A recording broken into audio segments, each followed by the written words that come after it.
নদিয়ার হাঁসখালী গণধর্ষণ কাণ্ডে দোষী সাব্যস্ত 9 জনের মধ্যে 3 জনকে যাবজ্জীবন কারাদণ্ডের নির্দেশ দিল রানাঘাট মহকুমা আদালত।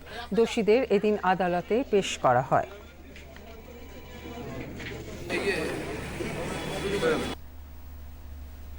অভিযুক্তদের পক্ষে আইনজীবী রাজা ব্যানার্জি 9 জনের সাজা সম্পর্কে বিস্তারিত জানিয়েছেন।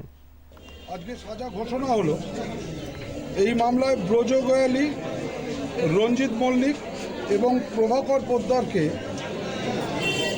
376 DA মানে গণধর্ষণ এই মামলায় লাইফার দিয়েছে যাবজ্জীবন।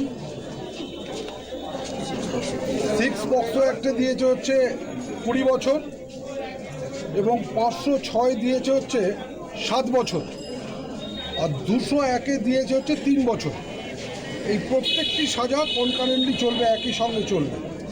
এর সঙ্গে আরও বিভিন্ন সেকশনে ফাইন আছে, ফাইন ইম্পোজ হয়েছে, সেগুলো বাদ দিলে 3 মাস, 6 মাস সাজা।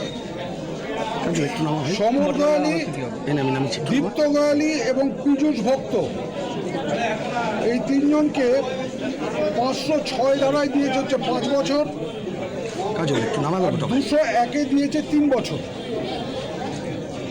সুরজিৎ রায় এবং আকাশ বারুই এদের দুজনকে, যেহেতু এরা বাচ্চা ছেলে, এর মধ্যে হচ্ছে একজন নাবালিকা আছে, এটা provision of good conduct, provision of offender অ্যাক্টে ওদের আজকে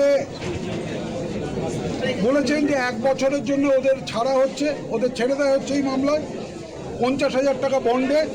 এবং এই 1 বছর এরা এই প্রভিশনাল অফিসারের সঙ্গে দেখা করবে এবং প্রভিশনাল অফিসার যদি গুড রিপোর্ট দেয় ওদের, তাহলে ঠিক আছে, এবং 1 বছরের মধ্যে যদি কোনো অফেন্সের সঙ্গে ওরা জড়িয়ে থাকে তাহলে এটা করতে হবে। আর অংশুমান বাগজিকে 201-এ 3 বছর সাজা দিয়েছে আর 120 বিতেও 3 বছর সাজা দিয়েছে। এই প্রত্যেকটা সাজা একই সঙ্গে চলবে।